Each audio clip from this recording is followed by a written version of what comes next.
ସାଥୀ। ସମୁଦ୍ର କୂଳରେ ପାଦ ଦେବା ମାତ୍ରକେ ସେଠାକାର ଭୀଷଣ ପରିସ୍ଥିତିକୁ ଦେଖି ନିଜର ଭୁଲ ବୁଝିପାରିଲି।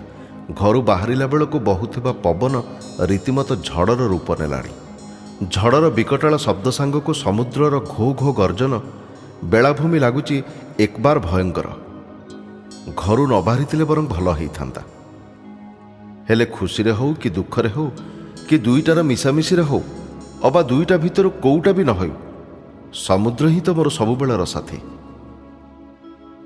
ଝଡ଼ର ପ୍ରକୋପ ଦେଖି ଜାଣିଲି ଆଜି ମୋତେ ସମୁଦ୍ରଠାରୁ କିଛି ବି ସାହାରା ମିଳିବ ନାହିଁ। ସିଏ ତ ତା ନିଜ ବ୍ୟଥାରେ ବ୍ୟଥିତ। ତୁଚ୍ଛା ବାଲିରେ ବସି ଲତିକା ଆଉ ମୁଁ ଘଣ୍ଟା ଘଣ୍ଟା ସମୟ ବିତେଇଛୁ। ଝାଲ ମୁଢ଼ି ଖାଇ ତାର ଢେଉମାନଙ୍କର ଅନବରତ ନୃତ୍ୟକୁ ଚୁପଚାପ ଦେଖିଛୁ। ସେତେବେଳର ତାର ଶାନ୍ତ ସ୍ନିଗ୍ଧ ରୂପ ଆଉ ଆଜିକାର ଦାନବୀୟ ରୂପ ଭିତରେ ସତରେ କେତେ ତଫାତ୍। ଆଜି ମାସକ ପରି ସେ ଲାଗୁଛି ଏକବାର ଅପରିଚିତ। ମୋ ମନ କଥା ଶୁଣିବାକୁ ସେ ନିହାତି ଅନିଚ୍ଛୁକ। ଦିଲ୍ଲୀରୁ ଫେରି ଲତିକାର ବାହାଘର କଥା ଜାଣିଲି। ମୋ ମାସକର ଅନୁପସ୍ଥିତିର ସୁଯୋଗ ନେଇଛନ୍ତି ତାର ବାପା। କାହିଁ ବାଙ୍ଗାଲୋର ସଫ୍ଟୱେୟାର ଇଞ୍ଜିନିୟର, ଆଉ କାହିଁ ରୋଜଗାରବିହୀନ ଟ୍ୟୁସନ୍ କରି ପେଟ ପୋଷୁଥିବା ହତାଶିଆ ଯୁବକ। ଲତିକାର ବାପାଙ୍କୁ ମୁକାବିଲା କରିବା ପରି ସାହସ ମୋର ନାହିଁ, ହେଲେ ସମୁଦ୍ରକୁ କରିବାକୁ ତ ଅଛି। କିନ୍ତୁ ହାୟ, ସିଏ ବି ମୋତେ ଆଡ଼ ଆଖି କରିବାକୁ ପଛେଇ ନାହିଁ। ବେଳକୁ ବେଳ ଝଡ଼ର ପ୍ରକୋପ ବଢ଼ିବାକୁ ଲାଗିଛି। ଆଦୌ ନିସ୍ତାର ନାହିଁ। ସିମେଣ୍ଟ ଫୁଟପାଥ ଉପରେ ଉଦ୍ଦେଶ୍ୟହୀନ ଭାବରେ ଚାଲିଲି। ବେଳାଭୂମିଟା ସତରେ ଏକବାର ଫାଙ୍କା। ବୋଧହୁଏ ମୁଁ ହିଁ ଏକୁଟିଆ ସେଇଠି ଅଛି। ଆରେ ନା ନା, କେହି ଜଣେ ସାମ୍ନାରେ ଚାଲିଛନ୍ତି, ମୋଠାରୁ କିଛି ଦୂରରେ। ଓଦା ସରସର ହେଇ ନିର୍ଜୀବ ବେଳାଭୂମିଟାରେ ବୁଲୁଥିବା ମୋ ଉପରେ ଆଉ ଜଣେ ପାଗଳ ନିଶ୍ଚୟ। କିନ୍ତୁ ତା ଚାଲିରୁ କେମିତିକା ଚିହ୍ନା ଚିହ୍ନା ବୋଧ ହେଲା। ସାମ୍ନାରୁ ପେଲି ପକାଉଥିବା ପବନକୁ କାଟି ମୋର ଗତି ଟିକିଏ ବଢ଼େଇଲି। ଲୋକଟା ଜାଣିପାରିଲା ନା କ'ଣ, ସିଏ ବି ତାର ଗତି ବଢ଼େଇ ଦେଲା। କି ଅଜବ! ମୁଁ ଆଉ ଟିକିଏ ଜୋରରେ ଚାଲିଲି, ସିଏ ମଧ୍ୟ ସେହି ଅନୁପାତରେ ତାର ଗତିକୁ ଆଉ ଟିକିଏ ବଢ଼େଇ ଦେଲା। ନିହାତି ଗାଲୁଆ। ବର୍ଷାରେ ସବୁକିଛି ଧୂଆଁଳିଆ ପାଲଟି ଯାଇଛି। ଚାଲୁ ଚାଲୁ ଆଗକୁ ଝୁଙ୍କିକି ଚାହିଁଲି, ଧୋତି ପଞ୍ଜାବୀ ପିନ୍ଧା ବୟସ୍କ ଲୋକଟା ଧପାଲିକି ମାଡ଼ି ଚାଲିଛି ଆଗକୁ, ଠିକ୍ ମୋ ପରି ଝଡ଼କୁ ଏକବାର ବେଖାତିର କରି। ଆଜ୍ଞା ଟିକେ ଶୁଣନ୍ତୁ। କାହିଁକି ଡାକିଲି ନିଜେ କହିପାରିବି ନାହିଁ। ସିଏ କିନ୍ତୁ ଶୁଣିବାକୁ ନାରାଜ। ଏଥର ଦୌଡ଼ିଲି ରୀତିମତ। ବଦମାସ ଲୋକଟା ବି ଦୌଡ଼ିଲା। ଆଚ୍ଛା ମୁସ୍କିଲ, ନିଜ ବୟସ ପ୍ରତି ବି ଭ୍ରୂକ୍ଷେପ ନାହିଁ। ଶେଷରେ ତାର ପାଖାପାଖି ହେଇଗଲି। ଆରେ ଆରେ ଇଏ ତ ଅବସରପ୍ରାପ୍ତ ଶିକ୍ଷକ ସୁବ୍ରତ ମହାନ୍ତି, ମାନେ ସୁବ୍ରତ ସାର୍। ମୁଁ ରହୁଥିବା ମେସ୍ ପାଖରେ ତାଙ୍କ ଘର। ନିଃସନ୍ତାନ ପ୍ରୌଢ଼ ଦମ୍ପତିକୁ ମୋ ଗାଁ ଛାଡ଼ି ଏ ସହରକୁ ଆସିଲା ଦିନୁ ଜାଣେ। ମୋତେ ତ ସିଏ ବହୁତ ଭଲ ପାଆନ୍ତି। ପ୍ରାୟ ବେଳେ ମୋ ସହିତ ଗପନ୍ତି, ମୋର ଚାକିରି ଖୋଜା କାମରେ ଉପଦେଶ ଦିଅନ୍ତି। ଏବଂ ଲତିକା କଥା ଜାଣିଥିବା ଅଳ୍ପ କେତେଜଣଙ୍କ ମଧ୍ୟରୁ ସିଏ ବି ଜଣେ। ବୟସର ତାରତମ୍ୟ ସତ୍ତ୍ୱେ ସିଏ ବି ତ ମୋର ଜଣେ ସାଥୀ। ସାର୍ ଥରେ ମାତ୍ର ମୋତେ ଫେରିକି ଚାହିଁଲେ କେବଳ, କିନ୍ତୁ ଅଟକିଲେ ନାହିଁ। ତାଙ୍କର ଝୋଟ ପରି ବାଳରୁ ନିଗିଡ଼ି ପଡ଼ୁଛି ବର୍ଷା ପାଣି। ଲୁଗାପଟା କଥା ନ କହିଲେ ଭଲ। ମୁହଁଟା ଅସମ୍ଭବ ଭାବରେ ଗମ୍ଭୀର। ଚଟକିନା ବୁଝିଗଲି ମାଉସୀଙ୍କ ସହିତ କଳି ହେଇଛି। ତା ନହେଲେ ଏମିତିକା ପାଗରେ ସିଏ ଘରୁ ବାହାରି ନଥାନ୍ତେ। ବଡ଼ ଅଭିମାନିତ। ସାର୍, ଏ ପାଗରେ କୁଆଡ଼େ ବାହାରିଛନ୍ତି? ଅନନ୍ୟପାୟ ହୋଇ ଅଟକିଲେ ଶେଷରେ ସାର୍। ଖର ନିଶ୍ୱାସ ଥମିଲା ଢେର ବେଳ ପରେ। ରାଜେଶ, ତମେ ଏ ପାଗରେ କୁଆଡ଼େ ବାହାରିଛ ଆଗ କହିଲ? ଓଠରେ ଚେନାଇ ହସ ଖେଳିଗଲା। ମୋ କଥା ନ ପଚାରିବା ଭଲ। ଚାଲନ୍ତୁ ଫେରିଯିବା। ଅନେକ କଥା ଅଛି କହିବି। ଏତେବେଳେ ମିଳିଛି ଜଣେ ମୋ କାହାଣୀ ଶୁଣିବାକୁ। ଫେରିଯିବା? ନା ନା, ମୁଁ ଟିକେ ପରେ। କ'ଣ ମାଉସୀଙ୍କ ସହିତ କଳିଟା ଟିକିଏ ଜୋରରେ ହେଇଛି କି? କଳି ହିଁ ଦାମ୍ପତ୍ୟ ପ୍ରେମର ପ୍ରକୃତ ସୂଚକ, ସିଏ ସବୁବେଳେ କହନ୍ତି। ନହେଲେ ଜୀବନଟା ଏକବାର ନିରସିଆ ପାଲଟି ଯାଏ କାଳେ। ବୁଢ଼ା ଦିନରେ ସନ୍ତାନବିହୀନ ଶୁଷ୍କ ଜୀବନରେ କେବଳ ପରସ୍ପରର ଭଲ ପାଇବାଟା ଦିହିଁଙ୍କୁ ବଞ୍ଚାଇ ରଖିଛି। ତାଙ୍କର ବିବାହର 50 ବର୍ଷ ପୂର୍ତ୍ତି ଅବସରରେ ସାର୍ ମୋତେ ନିଜେ କହିଥିଲେ। ମୋ କଥା ଶୁଣି ସାର୍ ହସିଲେ କେବଳ। କ'ଣ କହିଲ? କଳି? ହଁ ନା ମାନେ କଥା କ'ଣ କି ଇତସ୍ତତ ହେଇ ପଡ଼ିଲେ ପୁରା।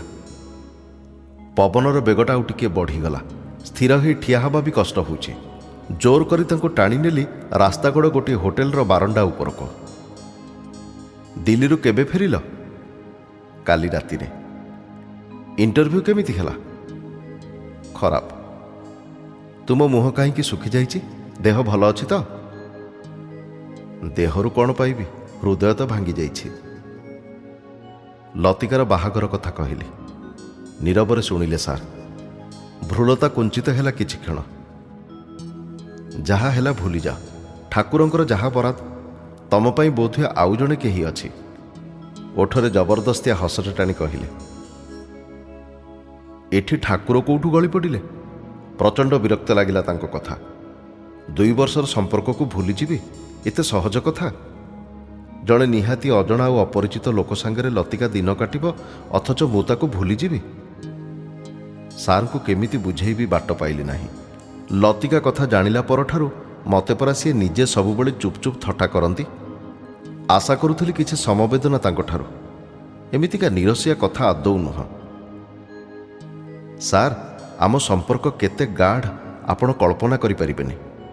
ମୁଁ ଲେଖିଦେଉଛି, ଲତିକା ସେଠି କେବେ ବି ଭଲରେ ରହିପାରିବ ନାହିଁ। ଗୋଟିଏ ଦୀର୍ଘଶ୍ୱାସ ଛାଡ଼ିଲେ ସାର୍। ଛି, ସେମିତି କହନ୍ତିନି। ବରଂ ଝିଅଟା ତା ଶାଶୁ ଘରେ କେମିତି ଭଲରେ ରହୁ ଠାକୁରଙ୍କୁ ଡାକ। ସେ ଠାକୁର ଫାକୁର ମୁଁ ଜାଣିନି। ମୋର ଭଲ ପାଇବାରେ କିଛି ଉଣା ରହିଯାଇନି, ବୁଝିଲେ? ଏସବୁ ତା ବାପାଙ୍କର କାରସାଦି।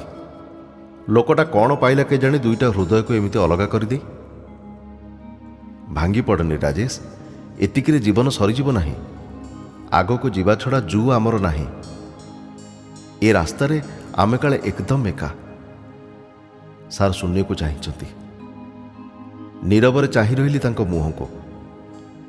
ବୟସାଧିକ୍ୟ ଯୋଗୁଁ ତାଙ୍କର ଯୌବନର ଭାବାବେଗ ସମ୍ପୂର୍ଣ୍ଣ ବିସ୍ମୃତ ହୋଇସାରିଛି, ଏଥିରେ ଟିକିଏ ବି ସନ୍ଦେହ ନାହିଁ। ଶୁଷ୍କ ଦର୍ଶନ ଶୁଣିବାକୁ ମୋର କିନ୍ତୁ ଇଚ୍ଛା ନଥିଲା ସେତେବେଳେ। ବଡ଼ ରାଗ ଲାଗିଲା। ମୋ କଥାକୁ ଖରାପ ଭାବିବେ ନାହିଁ, କିନ୍ତୁ ନିଜେ ପ୍ରେମ କରିଥିଲେ ହୁଏତ ଆପଣ ବୁଝିପାରିଥାନ୍ତେ ମୋ ଭାବନାକୁ। ଜାଣିଶୁଣି ତାଙ୍କୁ କାଟିବା ପରି କହିଲି। ଟିକିଏ ଚମକିଲା ପରି ଚାହିଁଲେ ମୋତେ। କିଛି ସମୟ ପରେ ତାଙ୍କ ଭ୍ରୁଲତା ପୁଣି କୁଞ୍ଚିତ ହୋଇଗଲା। ଆସୁଛି, ମୋ ଉତ୍ତରକୁ ଅପେକ୍ଷା ନ କରି ବାହାରିଗଲେ। ଝଡ଼ ପୂର୍ବ ପରି ତାର ଦାଉ ସାଧି ଚାଲିଛି। ଅହଙ୍କାରୀ ଢେଉଗୁଡ଼ାକ ଖୁବ୍ ଉଠୁଛନ୍ତି, କିନ୍ତୁ ପର ମୁହୂର୍ତ୍ତରେ କଚାଡ଼ି ହୋଇ ପଡ଼ିବାକୁ କେବଳ। ସତେ ଯେମିତି ସେମାନେ ବି ଝଡ଼କୁ ଡରି ତା ଆଗରେ ବାରମ୍ବାର ମଥା ନଈ ଚାଲିଛନ୍ତି। ତାଙ୍କର ମୁହୂର୍ତ୍ତକର ଅସ୍ତିତ୍ୱ ସମୁଦ୍ରର ବିଶାଳତାରେ ଭାଙ୍ଗିକି ଏକବାର ଚୁରମାର ହେବାରେ ଲାଗିଛି। ମୁଁ ପୁଣି ଏକୁଟିଆ ହୋଇଗଲି। ସୁବ୍ରତ ସାର୍ଙ୍କର କ୍ଷିପ୍ର ବେଗରେ ଅପସରି ଯାଉଥିବା ଚେହେରାକୁ ଦେଖୁଥିଲି ମୁଁ। ବୁଢ଼ା ଲୋକଟା ନିଚ୍ଛକ ସ୍ୱାର୍ଥପର। ଗୋଟିଏ ଯୁବକର ବ୍ୟଥିତ ହୃଦୟର ଗଭୀରତା ମାପିବାକୁ ନିହାତି ଅକ୍ଷମ। ନିଜ ହୃଦୟର ସାଥୀକୁ ହରାଇବାଟା କ'ଣ ସେ କ'ଣ ଜାଣିବ? ଯାଉ ସିଏ, ଝଡ଼ ବର୍ଷାରେ ଓଦା ହୋଇ କୁଆଡ଼େ ଯାଉଛି ଯାଉ। ତା ପାଇଁ ଦରଦ କରିବାକୁ ମୋ ହୃଦୟରେ ଜାଗା କାହିଁ? ଝଡ଼ଟା ତଥାପି ଚାଲିଛି। ତାର ଘୋ ଘୋ ସାଙ୍ଗକୁ ଢେଉମାନଙ୍କର କଚଡ଼ାର ଶବ୍ଦ, ପରିବେଶ ନିହାତି ଭୟଙ୍କର। ନା, ଆଉ ସେଠି ରହି ଲାଭ ନାହିଁ। ଫେରିବା ପୂର୍ବରୁ କିନ୍ତୁ ସୁବ୍ରତ ସାର୍ଙ୍କ କଥା ପୁଣି ମନକୁ ଆସିଲା। କୁଆଡ଼େ ଚାଲିଗଲେ ସିଏ? ଏମିତି ପାଗରେ କିଛି ଅଘଟଣ ଘଟିବନି ତ? ଗର୍ଜୁଥିବା ପବନ ତାଙ୍କୁ ଶୂନ୍ୟ ଶୂନ୍ୟ ଉଡ଼େଇ ନେଇ କେଉଁଠି କଚାଡ଼ି ଦେବ ନାହିଁ ତ?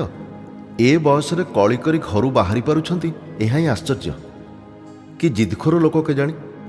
ମେସ୍ରେ ପହଞ୍ଚିଲା ବେଳକୁ ମୋ ଦେହରେ ତାତି। ପୋଛାପୋଛି ହେଇ ସିଧା ହୋଇ ଶୋଇଗଲି। ବାହାର ଦରଜାରେ କ୍ରମାଗତ ଖଡ଼ଖଡ଼ରେ ମୋର ନିଦ ଭାଙ୍ଗିଲା। କାନ୍ଥ ଘଣ୍ଟାରୁ ଜାଣିଲି ପ୍ରାୟ 3 ଘଣ୍ଟା ବିତିଗଲାଣି। ୟା ଭିତରେ ରାତି ବି ହେଇଗଲାଣି। ବିଛଣା ଛାଡ଼ିଲି। କିରେ, ସନ୍ଧ୍ୟାବେଳଟାରେ କ'ଣ ଶୋଇଛୁ? କେତେ ଡାକିଲିଣି ଜାଣିଛୁ? ବାହାରେ ସାଙ୍ଗ ମୋହନ ଛତା ଧରି ଠିଆ ହେଇଛି। କ'ଣ ହେଲା? ଶୁଣୁ, ସାହି ମୁଣ୍ଡରେ ଯେଉଁ ସୁବ୍ରତ ମହାନ୍ତି। ମୁଁ ଜାଣିଥିଲି। ମୋହନର କଥାକୁ କାଟିକି କହିଲି। ଏ ବୟସରେ ପୁଣି ଏମିତି ପାଗରେ ଯଦି ସମୁଦ୍ର କୂଳରେ ଘଣ୍ଟା ଘଣ୍ଟା ଧରି ବୁଲିବେ, କ'ଣ ଆଉ ହବ? ଯାହା କହ, ଭାରି ଜିଦିଆ କିନ୍ତୁ ବୁଢ଼ାଟା। କ'ଣ କହୁଛୁ ମୁଁ ବୁଝିପାରୁନି। ଏ ଝଡ଼ରେ ସୁବ୍ରତ ସାର୍ ସମୁଦ୍ର କୂଳରେ କେଉଁଠି ପିଟି ହେଇ ମରିଗଲେ, ଏଇଆ କହିବୁ ତ? ମୋ ମୁହଁକୁ ଖାଲି ବାଲୁ ବାଲୁ ଚାହିଁଲା ମୋହନ। ପାଗଳ ନା କ'ଣ? ସାର୍ ପରା ମୋତେ ନିଜେ ପଠେଇଛନ୍ତି ତୋ ପାଖକୁ। ନିଜେ ପଠେଇଛନ୍ତି? ଓହୋ, ତୁ ମାସେ କାଳ ନଥିଲୁ ପରା। ସାର୍ଙ୍କର ସ୍ତ୍ରୀ ଚାଲିଗଲେଣି ୟା ଭିତରେ। ଆଜି ଦ୍ୱାଦଶାହ ଭୋଜି। ବିଚରା ଏ ବୟସରେ ଏକୁଟିଆ ହେଇଗଲେ। ହଉ ଚାଲ ଚାଲ, ସମସ୍ତେ ଗଲେଣି। ମୋହନ ଚାଲିଗଲା। ମୁଁ କିନ୍ତୁ ସେମିତି ଠିଆ ହେଇ ରହିଲି ଦରଜା ପାଖରେ, ଏକବାର ନିର୍ବାକ୍, କିଛି ବି ବୁଝିବାକୁ ସମ୍ପୂର୍ଣ୍ଣ ଅକ୍ଷମ।